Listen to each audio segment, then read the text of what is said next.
안녕하십니까. 독서하는 마라토너 박종필입니다.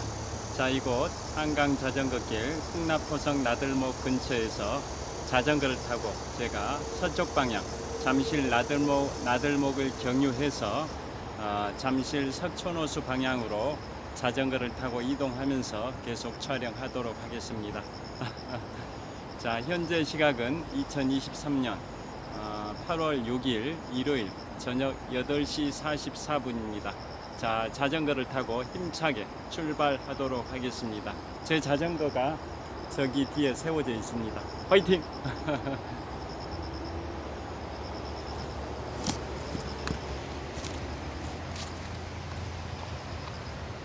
자, 한강 자전거길의 풍경입니다.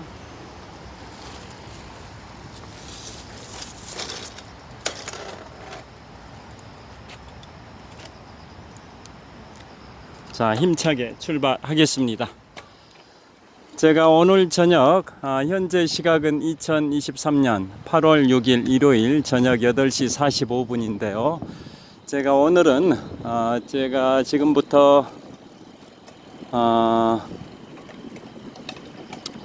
3년 4개월 전에 출간했던 인문학 서적 세 번째 출간작 프랑스 대혁명과 나폴레옹, 부제목은 불세출의 영웅 나폴레옹의 삶과 전쟁, 그 내용에서도 다뤘던 내용이기도 한데요. 자, 유럽 대륙을 약 20년 정도 평정했던 유럽을 호령했던 프랑스의 나폴레옹 보나파르트와 그의 숙적이었던 영국의 수상 윌리엄 피트, 이른바 소 피트라고 하는데요. 자신의 아버지 윌리엄 피트, 대 피트도 수상을 지냈었고, 그 윌리엄 대 피트의 차남인 윌리엄 소 피트도 수상을 지냈습니다. 자, 그래서 나폴레옹 시대에 나폴레옹에 대항해서 유럽 열강들이 대프랑스 동맹을 맺었는데요. 그 대프랑스 동맹의 중심 국가가 영국이었고, 그 영국을 이끌었던 수상이 바로 윌리엄 피트, 소 피트입니다. 자, 그래서 재밌는 이제 얘기가 있기 때문에 소개해 드리겠습니다.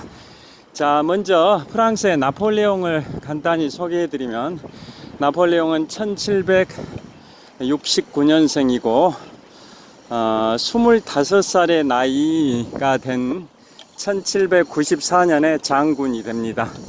장군, 1794년 25살의 나이로 장군이 되고, 30살의 나이인 1799년에 쿠데타를 일으킵니다. 군사 반란을 일으켜서 정권을 잡게 되고, 또 5년이 지난 1804년 12월 2일에 35살의 나이, 35세의 나이로 프랑스 제1제국의 황제가 됩니다. 황제. 그리고 나중에 그때가 이제 최전성기인데요.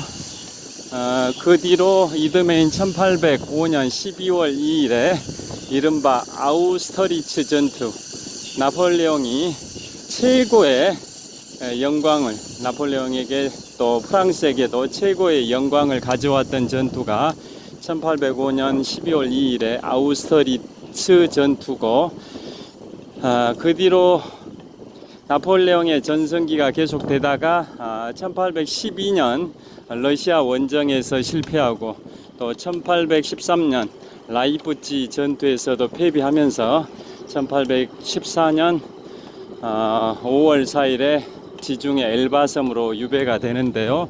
한 약 10개월 후인 1815년 2월 26일에 탈출을 하게 되고, 1815년 3월 20일에 프랑스 파리에 다시 들어와서 그 당시 루이 18세를 영국으로 축출하고 다시 정권을 잡았는데 90일 천하에 그치죠. 1815년 6월 18일 그 유명한 워털루 전투에서 영국의 웰링턴 장군과 프로이센 연합군에게 나폴레옹이 패배하면서 나폴레옹의 몰락이 초래됐고, 그래서 1815년 10월 15일 남대서양의 외로운 섬 세인트 헬레나로 유배돼서 그곳에서 약 5년 6개월 유배 생활을 하다 1821년 5월 5일에 52세의 나이로 생을 마감했습니다. 그러한 삶이 바로 나폴레옹의 삶이고, 나폴레옹의 이제 그 전성기는 약 20년 정도 됩니다. 유럽 대륙을 호령을 했습니다. 다만 영국, 섬나라 영국만은 1805년 10월 21일 트라팔카르 해전에서 나폴레옹의 군대가 영국의 호레이쇼 넬슨 제독에게 패배함으로써 영국 침공은 좌절돼 버렸었는데요. 이게 이제 나폴레옹의 간단한 역사고,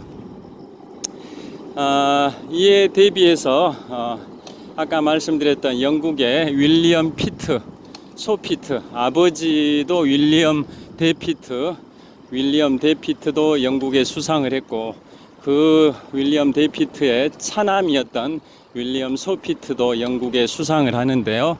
나폴레옹이 유럽 대륙을 약 20년 동안 호령했듯이 영국의 수상 윌리엄 소피트도 20년 정도 영국에 수상을 했었습니다. 재밌는 것은 나폴레옹은 1794년 25살의 나이로 장군이 됐는데요. 윌리엄 소피트는 24살의 나이에 영국의 수상이 됩니다. 대단합니다. 24살의 나이에 영국의 수상이 됩니다. 우리나라 현재 24살 정도면 대학교를 졸업하는 뭐 그런 시기인데요. 그 당시에 윌리엄 소피트는 24살의 나이에 영국의 수상에 오르게 됩니다. 자, 그 시기가 언제냐면 1783년입니다. 그 윌리엄 소피트는 나폴레옹 보나파르트보다 10살 더 많습니다. 10살 연상. 그러니까 나폴레옹이 1769년생인데 윌리엄 소피트는 1759년생입니다. 그래서 윌리엄 소피트가 24살의 나이에 영국의 수상이 되는데요. 그게 1783년입니다. 1783년이면 어떤 연도냐면 영국이 미국과의 그 미국의 독립전쟁에서 독립전쟁이 약 한 8년 정도 진행됐었는데요. 1783년에 영국의 국왕 조지 3세 시절에 1783년에 영국이 미국의 독립전쟁에서 패배를 하게 됩니다. 그게 1783년입니다. 미국과 영국이 파리 조약을 체결해서 결국은 미국의 독립전쟁, 약 8년간에 걸친 미국의 독립전쟁은 미국의 승리로 끝나는데요. 영국이 패배를 하고 있다는 것은 미국이 국제사회에서 영국으로부터 독립했다는 것을 공인받은 겁니다. 그 연도가 1783년 파리 조약 때인데요. 그래서 그 패전 국가인 영국의 국왕인 조지 3세는 수상을 이제 선수 교체합니다. 수상. 그래서 새로 수상에 취임한 사람이 윌리엄 소피트, 약관 24살의 나이에 영국을 이끌어가는 영국 수상이 됩니다. 그래서 뭐 의회에서도 굉장히 반발이 심했는데요. 이듬해 치러진 영국의 총선거, 국회의원 총선거에서 윌리엄 소피트 당이 압승을 해가지고 수상의 지위를 공고하게 하고, 그래서 그 수상에 취임한 1783년 12월부터 약 17년 동안 영국에 수상을 했었고요.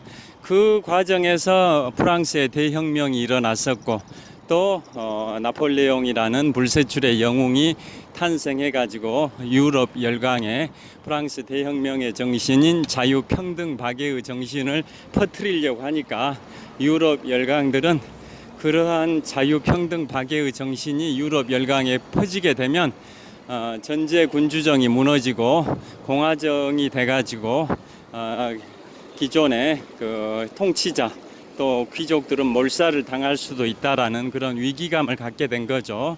프랑스 대혁명이 1789년에 일어나고 3년 후인 1792년에 프랑스 대혁명 당시에 프랑스 국왕의 왕비였던 마리 앙뚜아네트가 처형되고 또 이듬해인 1793년에는 프랑스 대혁명 당시의 국왕이었던 루이 16세도 처형이 되고 그리고 프랑스의 귀족들의 약 90%가 몰살을 당하게 되죠. 3천여 명의 귀족들이 프랑스 대혁명의 광장 콩코드 광장의 단두대에서 다 몰살을 당하게 되는데요.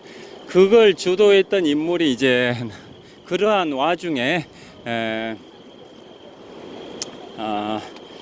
난세에 영웅이 난다란 말이 있듯이 그런 인류 최초의 성공한 시민혁명이었던 1789년 프랑스 대혁명, 그 격동의 시기에 불세출의 영웅 나폴레옹이 탄생해서 이제 그런 프랑스 대혁명의 정신인 자유평등 박애의 정신을 유럽 각국에 전파하려고 하니까 유럽 열강들은 자기들의 국왕이나 귀족들도 몰살당할 수 있겠다라는 위기의식을 갖고 프랑스 대혁명의 확산을 막기 위해서 유럽 열강들이 프랑스에 대항해서 동맹을 맺은 게 바로 대프랑스 동맹인데요. 대프랑스 동맹의 주축 국가는 섬나라인 영국이었고 대륙에서는 오스트리아가 주도를 했었다라는 거 다 아실 겁니다. 자, 잠실 나들목에서 좌회전해서 들어가도록 하겠습니다. 자, 그래서 그러한 격동의 시기에 영국의 윌리엄 소피트가 수상을 1783년부터 1800년까지 17년 정도 했었는데요.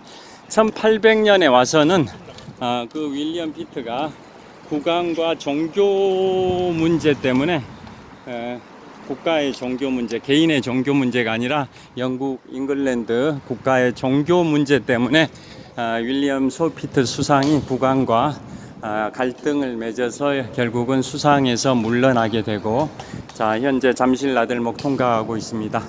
수상에서 물러나고 좀 쉬었다가 다시 1804년에 다시 윌리엄 소피트가 수상으로 컴백을 하게 됩니다. 그런데 윌리엄 소피트가 컴백했던 영국의 수상으로 컴백했던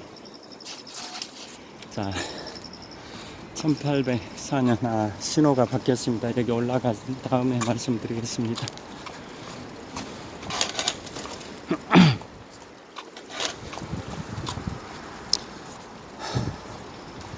자, 신호가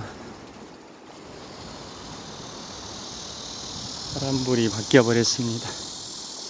자, 좀 이따 건너도록 하겠습니다. 자, 이곳은 잠실 나들목을 벗어나서 이제 잠실벌로 진입하기 위해서 남쪽 방향을 촬영하고 있습니다. 자, 그래서 제가 한번 보여드리도록 하겠습니다.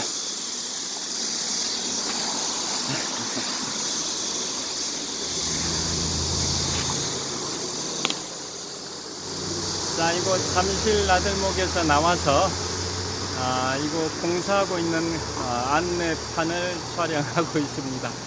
자, 먼저 잠실 나들목 방향을 촬영하겠습니다. 자, 잠실 나들목입니다. 이 잠실 나들목 위로 올림픽대로가 뻗어 있습니다. 한강의 남쪽 변을 동에서 서로 관통하는 대로가 올림픽대로인데요. 35년 전 1988년 제24회 서울올림픽 대회 때 마라톤 코스로 활용되기도 했던 도로가 지금 잠실 나들목 위로 뻗어 있는 올림픽대로입니다. 올림픽대로에서 35년 전에 88 서울올림픽 때 마라톤 대회를 했었습니다. 자, 그리고 지금 현재 잠실대교 남단의 남단 IC 연결체계 개선 공사를 현재 하고 있습니다. 그 안내문을 촬영을 하고 있습니다. 그 다음에 이번에는 이제 남쪽 방향입니다. 남쪽 방향에 잠실골로 제가 이제 들어갈 겁니다. 신호가 바뀌었습니다. 반대로 이제 북쪽 방향에 잠실 나들목이 있습니다. 북쪽 방향에 잠실 나들목 출발하겠습니다. 화이팅!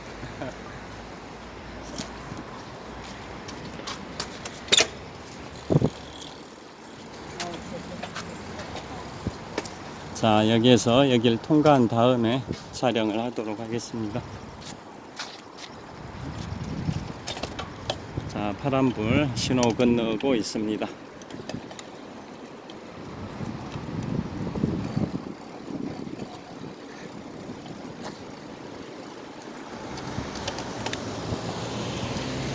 자, 그래서 그 격동의 시기에 영국이 주도해서 나폴레옹에 대항하기 위해서 대프랑스 동맹을 결성을 했는데요.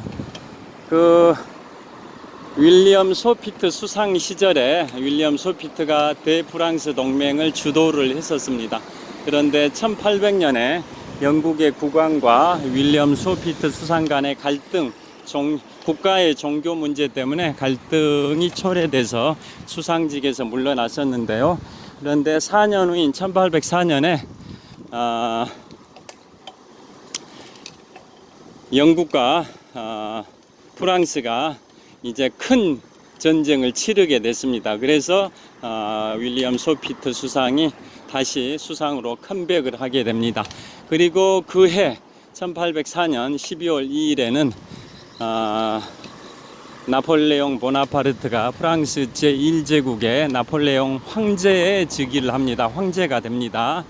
자, 원래 다 잘 아시다시피 베토벤 교향곡 3번이 영웅입니다. 영웅. 베토벤의 교향곡 3번이 영웅인데요. 원래 베토벤이 보나파르트 나폴레옹을 굉장히 흠모해서 그 영웅적 기계 프랑스 대혁명의 정신인 자유평등 박애의 정신을 유럽 열강에 전파하려는 그러한 나폴레옹의 영웅적 모습을 흠모했던 베토벤이 교향곡 3번 영웅을 작곡을 했는데요. 그런데 나폴레옹이 1804년 12월 2일에 프랑스의 황제가 돼버리니까 베토벤이 영웅 교향곡 악보를 찢어버렸습니다. 왜 그랬을까요? 결국은 나폴레옹도 종신 황제가 돼서 권력욕에 취해가지고 진정한 자유 평등 박애 정신은 잊어버린 거 아니냐라고 생각을 하고 결국 나폴레옹도 평범한 인물일 뿐이다. 권력욕에 집착해서 황제가 된 거다라고 베토벤은 생각하고 1804년 12월 2일에 나폴레옹이 황제가 됐다라는 걸 듣고 교향곡 3번 영웅 악보를 찢어버렸습니다. 그러한 일화가 있습니다. 자, 그래서 윌리엄 소피트, 자, 동쪽 방향에 롯데월드 타워를 촬영하고 있습니다. 윌리엄 소피트 수상이 다시 수상에 복귀를 했던 연도가 1804년인데요. 그 연도가 바로 나폴레옹이 프랑스에 황제로 즉위했던 연도입니다. 35살의 나이로. 자, 그런데 그 이듬해 1805년 10월 21일 날 나폴레옹은 지상군 18만 명을 프랑스 북서부 대서양 해안에다가 볼로뉴 해안에다가 지상군 18만 명, 육군 18만 명을 집결을 시켰습니다. 왜냐? 영국을 침공하기 위해서. 유럽 대륙은 대부분 지역을 평정을 했는데 섬나라 영국, 대프랑스 동맹군을 주도했던 섬나라 영국은 점령을 못한 상태라서 유럽을 완전히 석권하기 위해서는 영국 섬나라를 정복하지 않을 수 없다라고 판단하고 나폴레옹 보나파르트 황제는 1805년 10월에 바로 프랑스 북서부 대서양 해안에 볼로뉴항에다가 프랑스 육군 18만 명을 대기시켰는데요.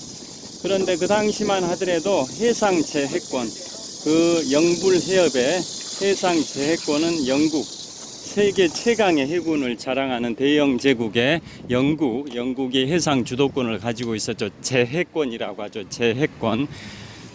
그래서 나폴레옹은 제해권을 24시간만 확보한다면 볼로뉴항에 집결된 육군을 영불해협 약 40km 정도를 도하해서 횡단해서 영국에 상륙할 수 있겠다. 그래서 영국을 점령할 수 있겠다라고 계산을 했는데요.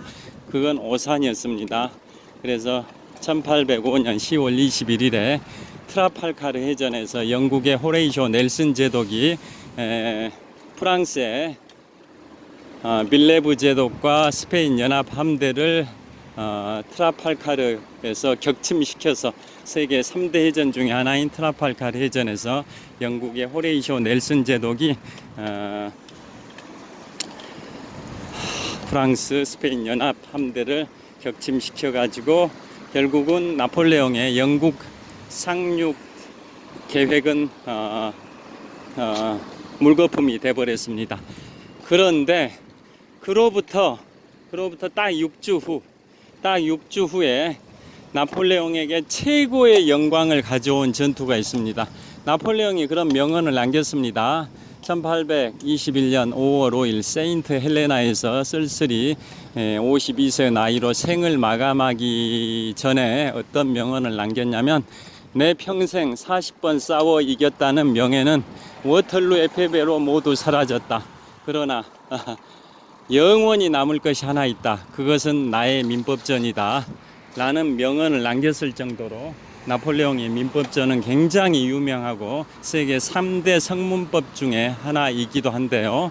자, 그 나폴레옹이 40번 싸워 이겼다는 그런 전투들 중에 최고의 영광을, 나폴레옹에게 최고의 영광을 가져온 전투가 바로 아우스터리츠 전투입니다. 아우스터리츠 전투. 그게 1805년 12월 2일에 있었는데요. 그게 나폴레옹이 황제로 즉위한 지 딱 1주년이 됐던 시점입니다. 1주년이 됐던 시점인 1805년 12월 2일에 아우스터리츠 전투에서 나폴레옹이 승리를 하게 됩니다. 그런데 그 아우스터리츠 전투가 어떤 거냐면, 왜 나폴레옹에게 최고의 영광을 가져온 전투라고 평가를 받냐면, 모든 면에서, 모든 조건, 전투 조건, 모든 물자 조달, 군수물자 지원이나 또 적진 원정인지 아니면 홈그라운드 전투인지, 그 다음에 병력 규모, 모든 그러한 제반 조건에서 프랑스의 나폴레옹 군대가 불리한 상황이었었습니다.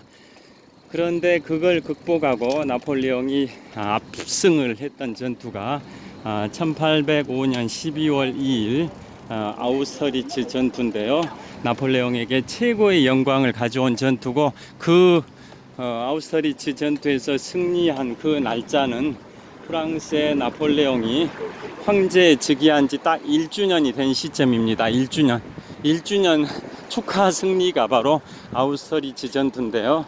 그래서 그 아우스터리츠 전투의 승리를 영원히 기념하기 위해서 프랑스의 나폴레옹이 명령을 내려서 프랑스의 개선문 공사가 시작이 됐습니다. 그래서 개선문은 1806년부터 30년 동안 공사를 해서 1836년에 완공이 됐는데요. 물론 그 중간에 나폴레옹이 엘바 섬으로 유배됐던 기간, 또 세인트 헬레나로 유배됐던 그런 시기는 다 공사가 중단됐던 시기가 있습니다. 그런 중단 시기 뺀다면 실질적으로 공사 기간은 약 14년 동안 공사를 해서 프랑스의 개선문 공사가 완공이 됐는데요. 개선문의 높이는 50m, 개선문의 폭은 45m. 나폴레옹이 그 아우스터리츠 전투의 영광을 영원히 기념하기 위해서 만든 문이 바로 프랑스의 랜드마크 에펠탑과 함께 프랑스 파리의 랜드마크인 개선문입니다. 자, 여하튼 자, 제가 석촌호수 서호와 동호의 연결 다리인 굴다리 위에서 클로징 멘트를 하기 위해서 그쪽으로 이동하고 있습니다.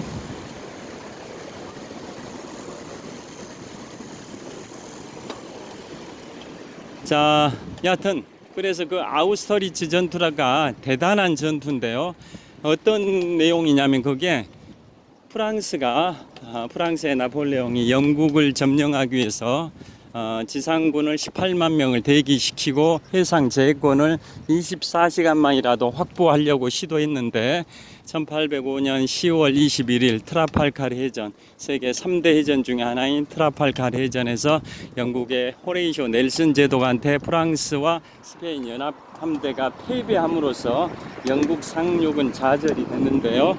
그 패배의 그러한 아픔을 딛고 그로부터 딱 6주 후에 바로 아우스터리츠 전투에서 나폴레옹의 최고의 영광을 가져온 승리가 이루어집니다. 자, 여기에서 자전거 세워두고 마무리를 하겠습니다.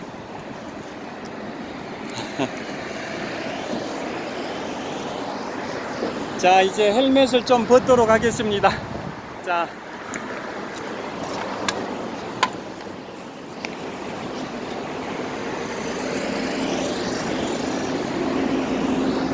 자, 이곳은 잠실 석촌호수입니다. 제가 비추고 있는 방향은 석촌호수 서호입니다. 서쪽에 있다 해서 서호입니다. 서호 한복판에 롯데월드의 야외 놀이시설인 롯데월드 매직 아일랜드가 있고요. 저 북서쪽 방향에 지금 불이 꺼져 있는 건물은 롯데월드의 실내 놀이시설인 롯데월드 어드벤처 건물입니다. 그리고 서호에는 지금 이 조깅로에 산책하는 분들, 달리기 하는 분들, 일요일 저녁을 각자의 방식으로 보내고 계시는 주민들이 꽤 많이 보입니다.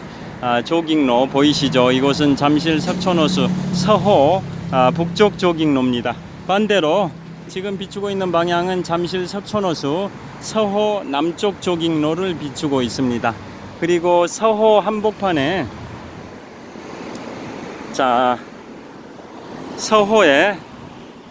서호에 보시면은 초승달 모양의 그 나룻배 비슷한 그러한 배들이 쭉 떠다니고 있습니다. 물놀이를 즐기는 테마파크 롯데월드에서 물놀이를 즐기는 배를 타고 호수를 이렇게 쭉 투어하는 저러한 초승달 모양의 나룻배들이 보입니다. 자, 그리고 석촌호수 서호 북쪽 조깅로에 달리는 분들, 산책하는 분들이 보이고요.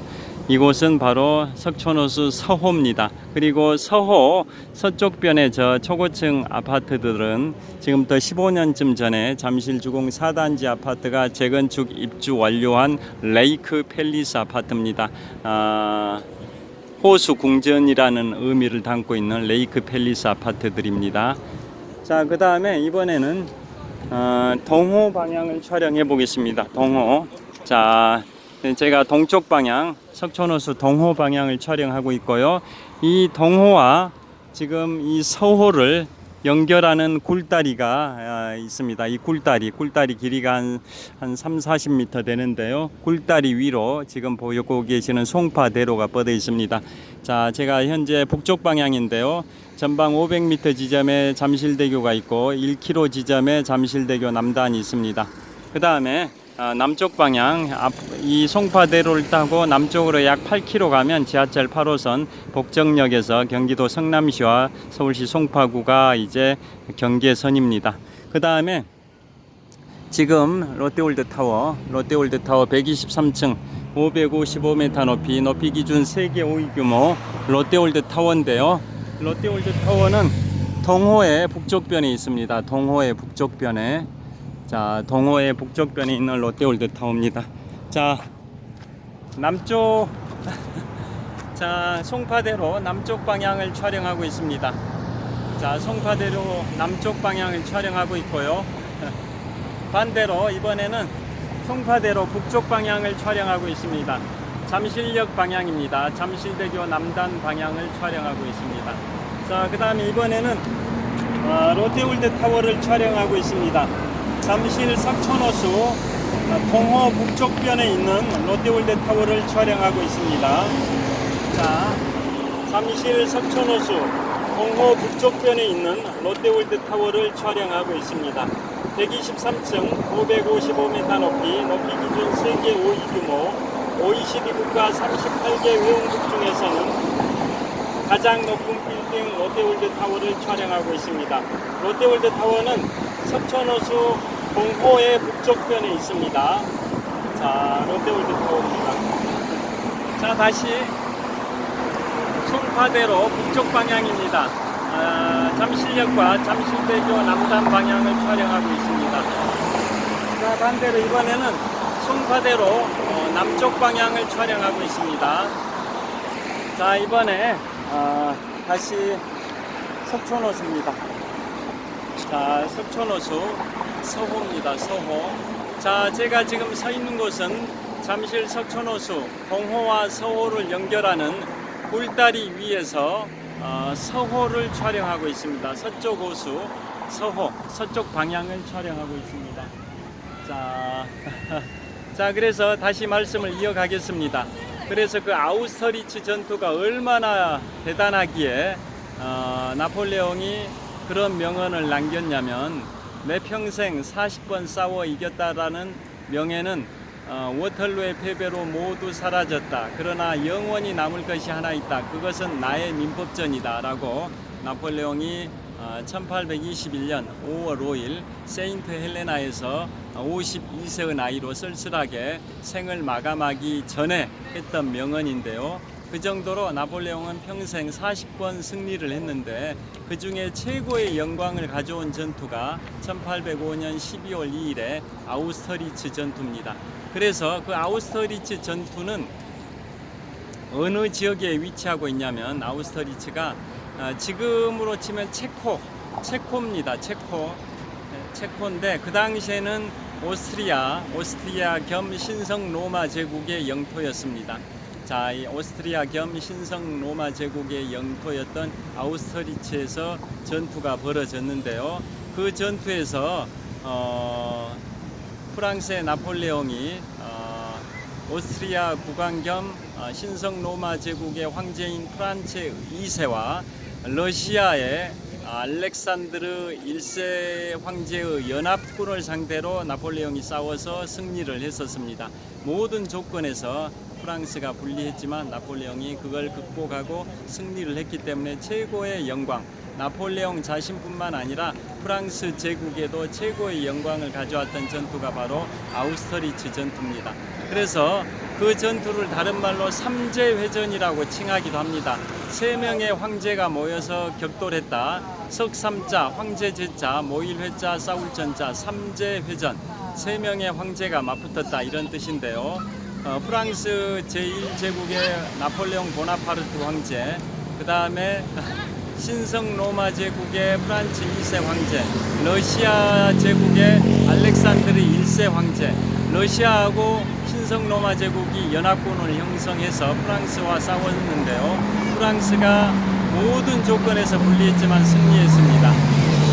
그래서 프랑스에서는 그걸 기념하기 위해서 바로 개선문을 공사를 시작을 했고요. 그 다음에 프랑스 파리의 지하철역 이름 중에 아우스터리츠 전투의 승리를 기념하기 위해서 지하철역 이름도 오스테릴리츠 지하철역 이름이 있습니다. 아우스터리츠는 그 독일어고 오스트리아어고 오스트리아 언어이고 그걸 프랑스어로는 오스테릴리츠입니다. 오스테릴리츠 지하철역 이름이 프랑스 파리에 있는데요. 그게 바로 아우스터리츠 전투의 승리를 기념하기 위해서 지하철역 이름도 그 오스테릴리츠 역을 명명을 했을 정도입니다. 자, 그 다음에 그 아우스터리츠 전투에서 나폴레옹이 승리하니까 아까 말씀드렸던 영국의 수상 윌리엄 소피트가 시름시름 앓다가 사망을 했습니다. 자, 그러니까 윌리엄 피트는 1783년 미국이 영국으로부터 독립을 했던 연도가 1783년인데요. 그해 12월 달에 윌리엄 소피트가 24살의 나이로 영국의 수상이 됐는데, 그로부터 17년 동안 영국의 수상을 하면서 프랑스의 대혁명 또 대프랑스 동맹군을 주도를 했었고, 1800년에는 영국 국가의 종교 문제 때문에 갈등을 빚다가 실각을 했는데, 4년 후인 1804년 나폴레옹이 황제에 즉위했던 그 연도에 다시 수상으로 컴백을 하게 됩니다.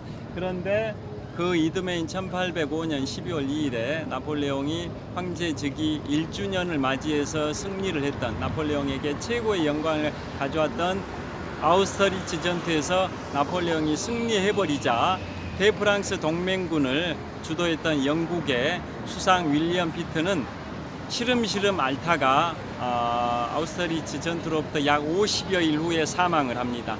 47살의 나이, 47세의 나이. 그러니까 아우스터리츠 전투는 1805년 12월 2일에 있었고요. 그로부터 50일 정도 후인 1806년 1월 23일에 윌리엄 소피트 영국 수상이 사망을 합니다. 47세의 나이로 사망을 하게 됩니다. 자, 그리고 아우스터리츠 전투에서 패배한 신성 로마 제국은 844년의 역사를 마감하게 됩니다. 신성 로마 제국.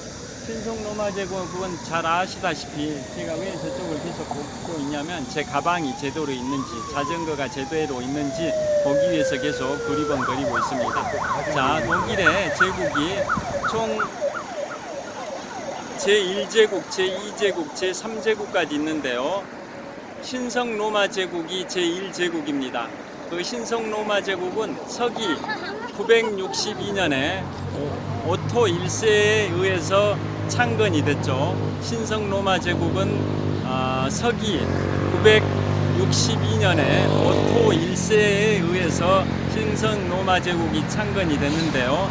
그 신성 로마 제국이 1805년 12월 2일 아우스터리츠 전투에서 신성 로마 제국이 나폴레옹한테 패배함으로써 이듬해인 1806년에 신성 로마 제국 844년의 역사를 마감을 해버립니다. 결국은 나폴레옹에게 최고의 영광을 가져왔던 아우스터리츠 전투에서 나폴레옹은 승리해가지고 최고의 영광을 누렸지만, 거기에서 패배했던 신성 로마 제국은 844년의 역사를 마감을 해버립니다. 그 정도로 아우스터리츠 전투의 국제사회, 국제정세에 파급 효과가 크셨었습니다. 신성 로마 제국 844년의 역사를 마감시켜버린 전투가 바로 1805년 12월 2일에 있었던 아우스터리츠 전투고요. 또 그 뒤로 독일의 제2제국은 다 잘 아시다시피 독일의 제1제국이 844년의 역사를 가졌던 신성 로마 제국이고요. 제2의 제국은 1871년에 프로이센과 프랑스의 전쟁에서 프로이센, 즉 독일이 승리하면서 비스마르크 수상이 주도했던 프로이센이 1871년에 보불 전쟁에서 프로이센이 승리하면서 제2제국이 시작이 됐는데, 1918년 독일이 제1차 세계대전에서 패배하면서 독일의 제2제국이 끝났고, 다시 1933년에 아돌프 히틀러가 집권하면서 다시 독일의 제3제국이 시작이 됐는데, 1945년에 독일이 제2차 세계대전에서 패배함으로써 독일의 제3제국도 끝났다라는 그 역사를 다 알고 계실 겁니다. 여하튼 독일의 제1제국에 해당이 되는 신성 로마 제국이 서기 962년에 오토 1세에 의해서 창건이 됐는데, 1805년 12월 2일 아우스터리츠 전투에서 신성 로마 제국이 패배함으로써 이듬해인 1806년에 844년에 신성 로마 제국의 역사가 끝나버립니다. 자, 그 정도로 아우스터리츠 전투의 파급 효과가 큰데요. 그래서 오늘의 주제는 그 그 나폴레옹의 숙적 관계였던, 나폴레옹보다 10살 연장자였던 영국의 수상 윌리엄 소피트를 말씀드리고 있는데요. 윌리엄 소피트가 이런 명언을 또 남깁니다. 나폴레옹이 1805년 12월 2일에 아우스터리츠 전투에서 승리를 하니까, 즉 나폴레옹의 최고의 영광을 가져온 전투에서 나폴레옹이 승리하니까 윌리엄 소피트 수상이 이런 말을 합니다. 이 지도, 유럽 지도는 똘똘 말아가지고 그냥 저 창고에다 처박아 넣어버려라. 앞으로 10년 동안은 이 지도를 볼 일이 없을 것이다 라는 명언을 남깁니다. 그게 무엇을 의미할까요? 유럽 대륙을 평정했던 나폴레옹이 유럽의 주변 국가들을 대부분 점령을 해버렸던 그 유럽의 지도가 새로 작성이 된 거지 않습니까? 대부분 국가가 나폴레옹의 지배하에 들어가 버린 그러한 새로운 지도가 작성이 된 거고, 그 나폴레옹의 40번의 전투의 승리 중에 최고의 전투였던 아우스터리츠 전투가 그것의 하이라이트이다 보니까 앞으로 10년 정도는 이 나폴레옹이 지배하고 있는 유럽 대륙의 그 지도는 안 바뀔 거다. 그러니까 더 이상 앞으로 10년 동안 이 지도를 볼 일이 없다. 유럽 대륙의 지도를 볼 일이 없으니까 이 지도를 똘똘 말아가지고 그냥 창고에다가 처박아 넣어버려라 라고 윌리엄 소피트 영국 수상이 했던 말입니다. 그리고 나서 평소에 건강이 별로 안 좋았습니다. 그래서 시름시름 앓다가 아우스터리츠 전투로부터 약 50여일 후인 1806년 1월 23일에 윌리엄 소피트 수상이 47세의 나이로 사망을 합니다. 결국은 대프랑스 동맹군을 나폴레옹의 그러한 그 자유평등 박애의 정신이 유럽 각국에 확산되는 걸 막기 위해서 유럽의 열강들, 영국, 그 다음에 오스트리아, 러시아, 프로이센, 네덜란드 이런 나라들이 동맹을 맺어가지고, 즉 대프랑스 동맹군을 형성해서 나폴레옹에게 대항해서 싸웠는데요. 그 대프랑스 동맹을 주도했던 나라가 섬나라는 영국, 유럽 대륙에서는 오스트리아 겸 신성 로마 제국이었습니다. 그런데 나폴레옹에게 최고의 영광을 가져왔던 그 아우스터리츠 전투, 즉 3제 회전에서 나폴레옹이 이겨버리니까 그 대프랑스 동맹을 주도했던 오스트리아 이자 또 신성 로마 제국은 844년에 신성 로마 제국이 멸망이 돼버린 거고요. 영국에서는 영국의 수상 윌리엄 소피트 수상이 사망을 해버릴 정도였습니다. 자, 그래서 나폴레옹이 약 20년 정도 유럽 대륙을 평정했는데요. 그 시기에 영국을 또 주도했던, 이끌었던 영국의 수상이 바로 윌리엄 소피트 수상이고, 윌리엄 소피트 수상의 집권 기간도 약 20년 정도 됩니다. 나폴레옹의 유럽 대륙 지배 기간과 영국의 윌리엄 소피트 수상의 영국 수상 재임 시기 기간이 비슷하다, 이런 말씀입니다. 자, 이쪽으로 좀 이동해서 촬영하겠습니다. 자, 지금 석촌호수, 자, 서호에 보시면 초승달 모양의 그 나룻배 비슷한 게